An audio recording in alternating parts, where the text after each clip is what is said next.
Hi and welcome back. I'm Caroline Best of the Tao of Horsemanship. This is Everything Horses and More video channel.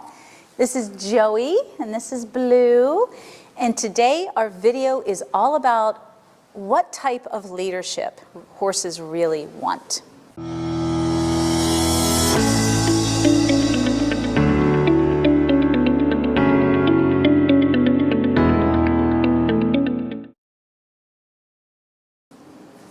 So this month, as you know, I've been dedicating videos each week to the principles of teaching and using the concept of teaching versus training our horses. I've been selecting one major perspective each week. This week is all about leadership that focuses on what's important to our horse's confidence as a learner and creating a positive learning process. So for today's video, Training Success in 5 Minutes or Less, and our fourth principle this month of training, we're going to be focusing on the use of leadership when being around and teaching our horses.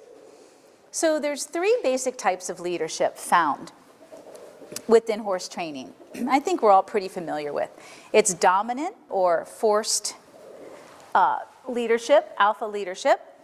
We also have passive leadership, and my favorite, which is exemplary leadership. So before I discuss further what each means to our horses and what I believe works best, let's take a look at what each of these means. So dominant or alpha leadership is used predominantly in horse training. This is where we are taught to use force or a strong influence to handle and train horses. Often excessive force is used though, resulting in scaring our horses into submission or complacent behaviors, compliant or complacent. And then there is my favorite leadership, exemplary. So exemplary means two things: serving as a desired role model. So horses are natural followers, not leaders. Because of this inherent trait, they possess either passive or submissive characters and behaviors. So very few horses are dominant, meaning bossy, and the ones that are mostly mares. And there's a good reason for this too. So most of the time they behave this way because we taught them to. We created this behavior. The reason I know this to be true is I've studied and worked with wild horses. They all get along, wild horses, all but the stallions, of course. And even then, depending on the situation, two stallions can coexist if they are not a threat. So getting back to dominant leadership and training. It's an old tradition, and it started here in the US from centuries of breaking. I mean, it's been all over the world, but we're just gonna talk about the United States. And it really started with our cowboys and our ranches and our ranch horses. And it started with the breaking of wild horses for ranch work. So ranchers needed at least 50 head of horses at a time, every day, capable and able to cover thousands of acres and cattle, thousands of head of cattle.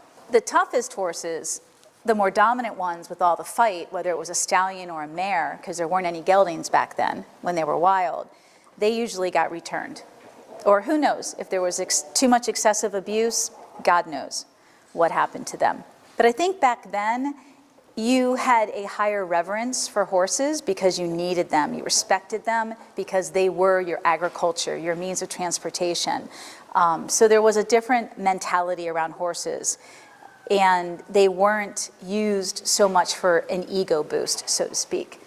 If you broke a horse too much, then you could kill him, right?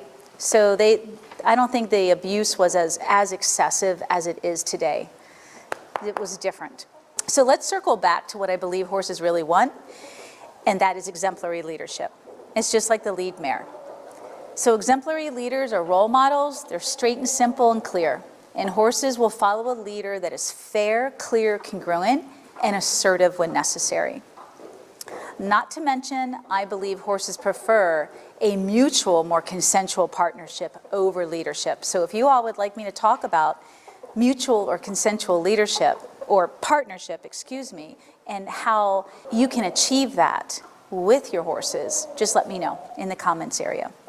I'd also like to leave you with this mantra: make every moment with your horse purposeful and teachable. And they've disappeared. Thank you, and may you always be one with your horse.